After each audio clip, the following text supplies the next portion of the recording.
Hello, welcome back to Hazel Jane Tarot, and today we are here to talk about the Painted Runes, which is a new oracle deck by Sophie McKay Knight. So I'm going to be unboxing the deck today and sharing my first impressions of this brand new oracle deck. This is an independent deck.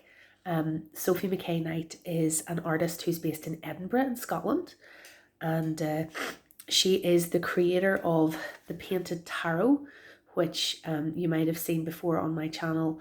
So this is an oracle deck then by the same creator. So I haven't opened it yet. This is the little postcard that came with the deck. Beautiful painting. And then this is the guide booklet, which is the same size as the guide booklet for the Painted Tarot. So the package it came in this little package, and there I think the sticker on there is her painting of Odin. So let's have a wee look at the deck. I have been holding off. We wanted to rip it out of the packaging when it arrived, but I've been holding off until I could get a chance to film the unboxing properly. So oh my goodness, we've got some postcards in here as well. So let me just check. Oh, and there is the deck. So the Painted Runes by Sophie McKay Knight. So let's see if we get the plastic off. This is the problem with unboxing videos, isn't it? Now, I'll tell you as I'm taking the packaging off this, I don't know anything about runes. I have never worked with runes. You can see I have decorated my table today with a set of runes. My partner found those in his own book collection. He'd forgotten that he had them and has never read with them. So he passed them on to me, obviously, because he knows I'm interested in divination. But I hadn't yet attempted to start to study or learn them. If you've been following my channel before, you might know I'm quite interested in Irish-based decks, and so I've been trying to learn things like looking at the Ogham and so on, and I hadn't decided to look into the runes yet. So I'm coming to this deck with no knowledge of runes at all. So I can't really comment on, how well the cards capture the quality of a particular rune, because I don't have that knowledge. I'll be looking at it more just as an oracle deck and maybe as a tool to learn about the runes or to start to learn about the runes with, but not, I can't really comment on the, how well a card maybe captures a particular rune. But if you are a rune expert, I'd really love to hear in the comments below what you think about this deck as we take a look at it. So here we go. So it's a smaller deck than a tarot deck, as you can see, and these are the back designs. So they're quite different from the backs of the Painted Tarot, which was like a paint spattering effect from the floor beneath her easel. So this is more of a painted back, and the size of the cards, they are exactly the same size as the Painted Tarot, which is nice because that'll make them go together really nicely visually as a pair of decks. The cardstock feels very similar to the Painted Tarot. It's quite a thick cardstock. This maybe looks very slightly thinner. It might be just a little bit more flexible than the Painted Tarot, but it is a totally matte card, and it's quite sturdy. So I'll maybe have a wee look and see at the introduction in the guidebook if there's anything that I can share with you. So Sophie, the artist, oh, there's a little picture of her, with her painting of Odin, I believe it is. So I've been following the creation of this deck a little bit on social media. There is an account painting the tarot, and then the Sophie McKay Knight has a separate account for herself as well. So I'll link those below the video. So she says, I first met the runes as a child and was drawn to their mysterious energy immediately. I loved delving into the bag to see which rune was going to stick to my fingers and trying to decipher what it might mean. As I got older, I became more attached to tarot, but I never forgot the runes and would return to them periodically, although their messages often seemed ephemeral and elusive. After I completed the painted tarot deck, I knew I wanted to make a rune deck, but was not sure where to start. There are so many ways in which runes can be interpreted. There isn't a standard structure through which to work with them. Because of this, my interpretations in the booklet enter via a tarot route, but purely as a way in. Well, that's really interesting, because for me, that would be a good way in, as well, as I'm much, much more familiar with tarot and don't know anything about runes. However, there's no easy correlation with a single tarot card meaning, so for me, one rune relates to several tarots all at once. I've included these in the descriptions of each rune, but you can choose to disregard or work with these comparisons as you wish to let your own intuition guide you. So that's really interesting. And then she goes on to explain a little bit more about Elder Futhark Runes, and there's 24 runes, and then she has included the blank rune and an extra card. So we'll have a wee look at that. So it's quite a small deck compared to, say, a tarot deck. So we have 26 cards in this deck. Now, I don't know how to pronounce the names of the runes. So I love Sophie McKay Knight's painting style. It's very full of movement, really really textured. I actually have bought one of the paintings from the Painted Tarot, not the original, but a print of it. I actually asked about the original, but it was already gone. That reminds me a lot of the sun from the Painted Tarot, the colours. So maybe I should try to read the names. So this looks like, the first one was Algiz, and then we have Ansuz. So the rune itself is worked into a portrait, and we can see, so the rune image is there. And then there's a broader portrait which gives a sort of energy and a feeling. Berkana.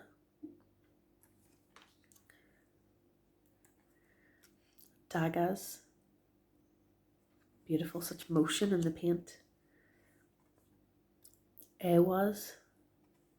So I can definitely see echoes of the chariot here with the black and the white horses. Oh, I don't know how to pronounce those differently. Ewaz and Ewaz.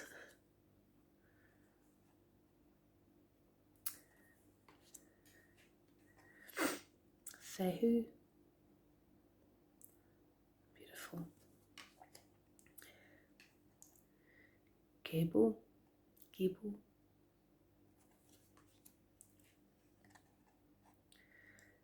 Hagalaz. Wow. So interesting. Ingus. Looking at these images and the name of the rune with no prior knowledge of the runes, I feel like this is a deck that maybe could be read intuitively from the mood, the facial expressions, the colours and the movement in the images, but that I would definitely prefer to read it with the guidebook to get to know the images and to get to know the meanings that are associated with them. I think I would be missing a lot by just going with my intuition and maybe tarot associations that I might be able to project onto them without using the book. So we have Isa, Jera, making me think of the Three of Cups, the three female figures. Kano, Laguz, that is beautiful. I love the colours in this. The colours are coming on camera as just slightly less true to what I'm seeing with the naked eye. As you see, the sunlight's coming in from the side there. It's a slightly more turquoise here in this image than what you're seeing on camera. And there's a little bit more variation in shades between the turquoise and the purples here, with all the blues in between. The camera's taken a wee bit of the colour out of it. Manaz. Nothis. Excuse me. People who are familiar with the Elder Futhark Runes are probably horrified by my pronunciations at the minute. My apologies. Othala,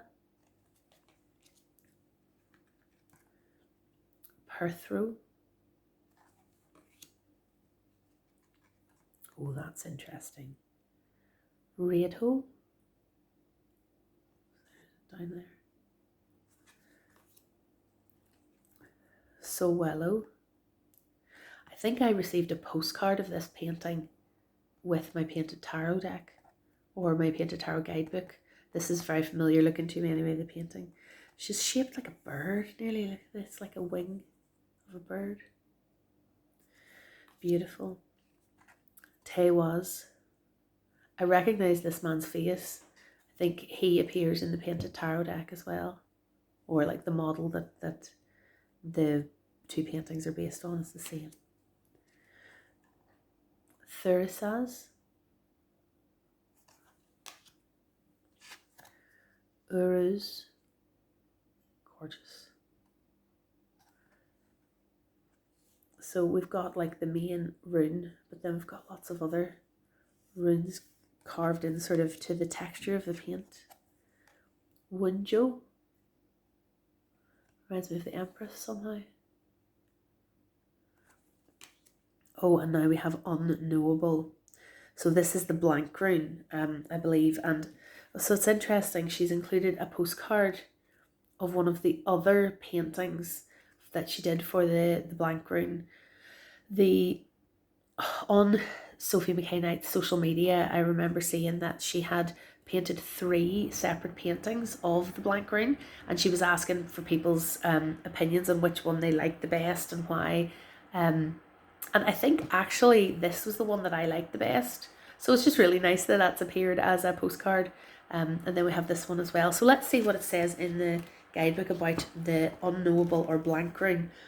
Ah, yes, there's the 3 paintings that she created. And again, there's much more blues in those that looks like just black, but there's a bit more purpley bluish colouring in that. So the blank rune. So she says, opinion is divided on whether a blank rune was ever used for spiritual purposes or whether it was a blank surface on which to re-inscribe a damaged or missing rune.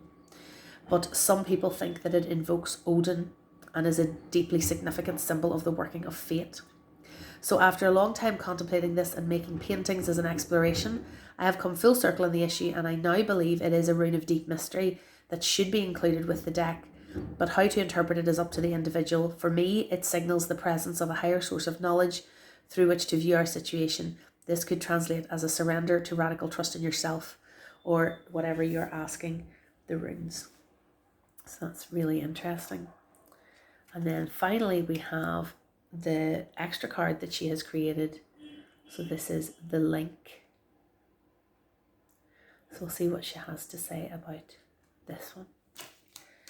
The extra card, the link. The intention which sat behind this painting stemmed from a desire to honour the ancient female rune casters, many of whom were revered, respected, and sometimes feared. At first I wanted the painting to sit in the space of the blank rune, but then I realised it was more connected to the actual spiritual practitioners in Norse society. With this in mind, I feel it should be in the deck as an additional card which links the ancestors with those of us who now use those spiritual tools to help others and gain insight for themselves. You can use the link card in a reading and attach your own meaning to it, or simply have it beside you or have her beside you to help with your connection. So that's interesting. It's nice when they, if there's an extra card explained, to sort of understand the rationale of adding to what is already a complete system with the runes. So they're really lovely. The art is beautiful. The colours and the way she applies colour is really gorgeous. The colour variation between the cards isn't as great as it is in the tarot deck, but obviously we have a smaller range of number of cards in total. So let's maybe have a wee look at the guidebook to see what it says about any one particular card and see how the meanings are explained. So let's have a wee look. So if we take this as the first card in the guidebook, so Fehu, beautiful pink. Oh, that's her on the guidebook cover. I love that hot pink. So let's see. So this card is said to stand for nourishment, possessions, and wealth. So it's nice and clearly laid out. You can see the rune, which is also within the card image itself, and the booklet's in full colour. And then we have keywords and a little blurb about it. So this is a rune of fulfillment, ambition satisfied, rewards, and value. Consider the meaning of value in your own life. What nourishes you? There were originally 2 figures in this painting, but I took one of them out to reflect the idea that you cannot rely on anyone else for your wealth in your own life, or for the wealth in inverted commas in your own life. Value yourself and get out of your own way. Even if the situation is a challenging one, nourish yourself so you can help others and share your good fortune. The figure in this painting wears a soft pink cloak and has no outward signs of wealth. She also has one eye hidden. Is there anything you're not acknowledging in this area of wealth and self-worth? Okay, so then she's included the tarot associations, and she says it would for her way in was through the 6 of coins. So see the 6 of wands, the 9 of cups, and the 4 of coins. So those cards definitely together help me get an idea of, as a new person to working with runes or the meanings of the runes. That definitely helps me to think about the meaning of the card. Like we have the success implied in the 6 of wands, and the abundant resources applied in the 4 of pentacles, and the idea of wishes coming true and having everything you need in the 9 of cups. But also with the 6 of pentacles, that's the idea of what are you going to do with your good fortune, and are you going to share it, or are you going to, how can you help others with the good fortune that you have? And there's a tension between these two in terms of like keeping all your resources to yourself or sharing your resources with others. So that for me as a learning tool is really interesting. I'd be interested to know if anybody who's familiar with the runes, whether you think that that's a helpful guide to understanding the cards.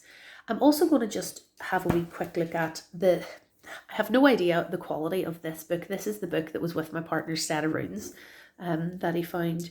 And so it's the New Book of Runes by Ralph Blum. And I'm assuming that was the book that came with his runes when he bought it. So I'm just going to have a quick look and see if I can find the same rune in this little book and see if the meaning that's described for this is similar.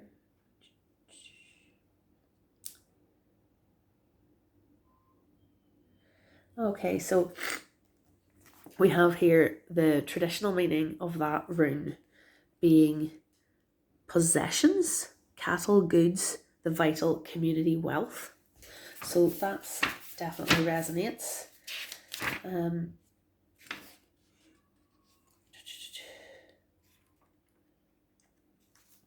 Where is she? This book has the meaning of the runes maybe at the back. Okay.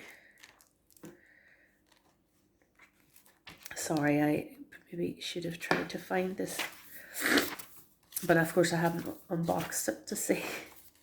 Oh, here we go. So that has a little double page spread in this book so Fehu is the rune of fulfillment, ambition satisfied, love fulfilled, rewards received, promises nourishment from the most worldly to the sacred and divine. Moreover, if the ancient hermetic principle of as above, so below is true, we are also here to nourish God. Interesting. So this rune calls for deep probing of the meaning of profit and gain in your life. Look with care as to whether it is wealth and possessions you require for your well-being, or self-rule and the growth of will. Another concern of Fehu is conserving what has already been gained. It urges vigilance and continual mindfulness, especially in times of good fortune. For it is then that we are likely to collapse ourselves into our success or to behave recklessly. On the other hand, enjoy your good fortune and remember to share it. The mark of the well-nourished self is the willingness and ability to nourish others. Well, that's really interesting because, I mean, I have no other I don't have, as I say, prior knowledge of runes, but what Sophie has written in her guidebook and what was in that other guidebook really resonate with each other. And some of the keywords that were used in that other rune book, in terms of sharing wealth, and of experiencing success and so on, really resonate with the tarot cards that Sophie has picked out to match up with that particular rune. So that really, I feel quite, fizzy and excited about, to quote it, to steal one of Kellyanne Maddox's words, fizzy, about this deck. Reading that, I think the way she's using, I mean, if you are a tarot reader, the way she's using the tarot as a way into the deck, I think should really, really help to open up runes for people like myself who don't have any knowledge of them. And I think as well, this could just be used as a straight oracle deck. That she's used, the creator has used the runes as the spine of the deck. But I don't know if it would be fully necessary to get in and study the runes in great depth beyond what's in this guidebook to use it. I think you could just use it as an oracle deck, using what she's created here. But I can imagine a really interesting layering of readings, using potentially, using the painted tarot, using the rune deck, using actual runes, and building up a really interesting reading that way. So let's see what rune I pulled today. Okay, so we've got Guidebook. So she talks here in the guidebook as well about how the runes are structured into 3 sets, which reminds me of the major arcana of the tarot and the 3 septenaries. And these are designed for, these go with 3 different gods or goddesses from the Norse pantheon. And she says here she painted the 3, she found it helpful to view them in these groups. And she painted the gods or goddesses that applied to each set as part of her process of coming to create the runes. So there's a lot of thought has gone into this. So Guidebook is partnership or a gift. So looking at this image, yeah, I can see that. Like, I can see the way these 2 people are looking at each other. There's a sense of connection with someone else, but also of challenge. I think the body language here is quite, defiant, and it's like, yes, we can come together, but on our own terms. It's not an acquiescing of one to the other, which I guess you can see reflected in this, in the shape of the rune as well. So it says union and partnership are key elements to this rune, but at its heart there is freedom. Ultimately, the partnership to your higher self is the most important one in all your other earthly unions, relationships, and work. You must make sure you don't lose your sense of identity. However, there is deep, meaningful connection to be experienced when this rune appears, the gift of equal partnership with cool air dancing between the union. That's lovely. I love the way she's written that description. And we have the Lovers, the Queen of Swords, the King of Swords, and the Two of Cups, given as the resonances for this card. And that's such an interesting combination, because Lovers and Two of Cups, obviously we all associate, if you're in no tarot, with partnership, but choosing the Queen of Swords and the King of Swords for the partnership balances that out, doesn't it? Like, it's not the Queen of Cups and the King of Cups, it's like just all emotion, and but it's like rational and clear-eyed connection, not just a gushy emotional connection. So that's really interesting. So as I said, then this is the Painted Runes, and it's available from Sophie McKay Knight, and she has an Etsy store, I believe, and a website. So I will share the links to both of those below.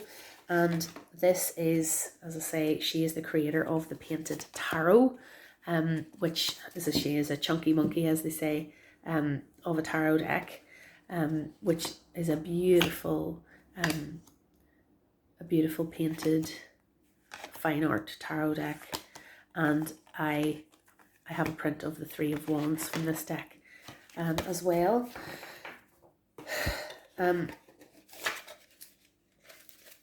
So They are then companion decks, and I think they'll look quite nice together on my bookcase.